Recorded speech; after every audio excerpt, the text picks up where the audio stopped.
Hello everyone listening. This is Lauren Stranger, and today I'm going to be talking about Bill McKibben.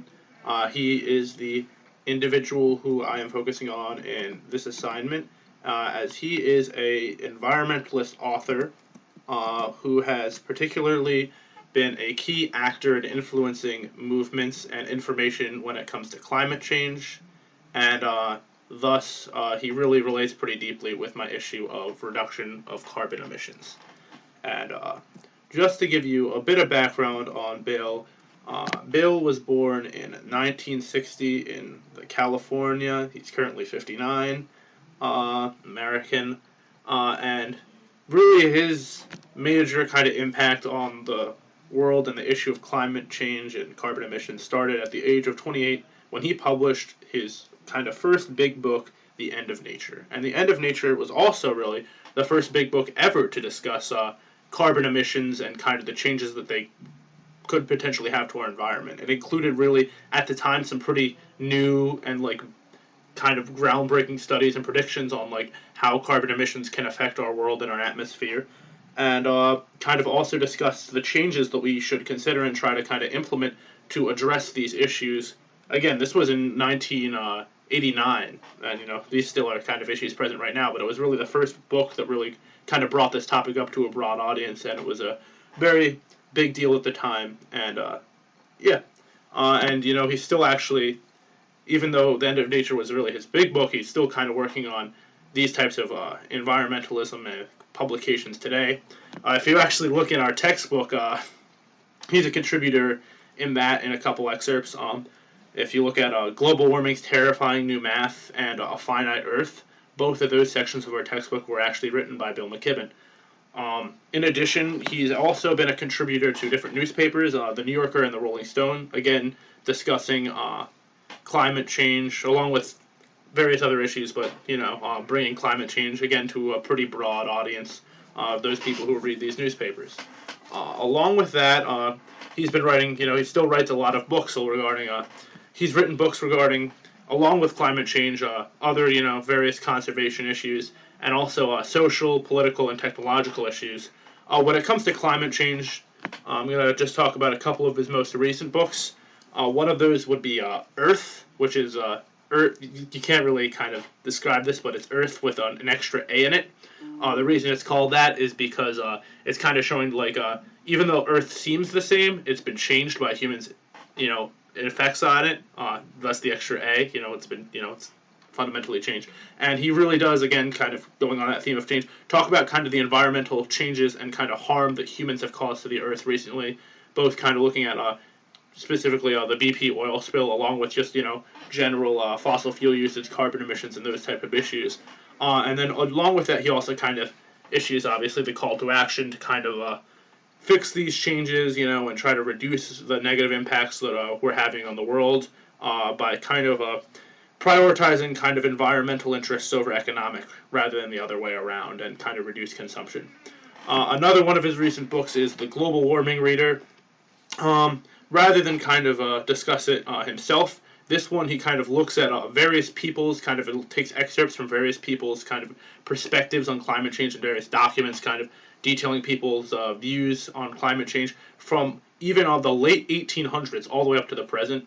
So it really kind of helps the reader kind of get perspective and idea of the various views when it comes to the global warming issue, both scientifically, politically, and then also Bill provides commentary and also kind of discussing the major meaning of it, and it kind of really introduces the reader to these different sides and explains really why it is important that they focus on this, and also why people on either side of the issue think the way they do.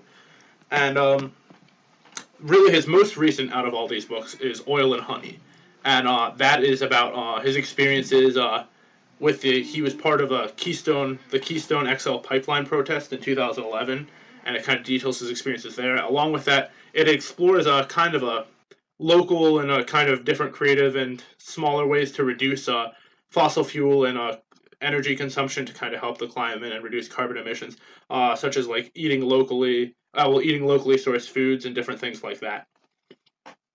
Along with writing in the books that he's done, Bill's also kind of taken a bit more of a, more kind of definitive political action with creating an NGO called 350.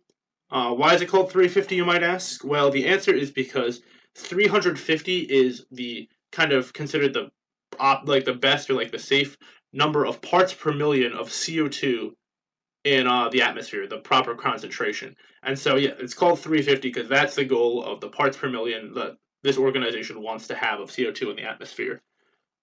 This organization was founded in 2008, and clearly it's about kind of reducing carbon emissions, and also, but it kind of really is all about first convincing like different organizations to no longer fund fossil fuel and kind of transition away from using fossil fuel, and also encourage the creation of new renewable energy, which won't kind of have this type of atmospheric harm and increased carbon emission. And some of the big things it's done is it kind of has organized different grassroots protests and push for political changes around the world to kind of implement these different ideals that it has. Some of the big kind of highlights have been it was part of the Keystone XL and Dakota Access Pipeline protests. Yeah, to prevent kind of the creation of these different oil pipelines, because again, really is kind of about the reduction in the use of fossil fuels. Honestly, like the complete reduction is the total goal. It also fought fracking in South America. Again, another kind of dangerous energy. And then another thing it has done is it has gotten organizations like schools, churches, and governments to divest.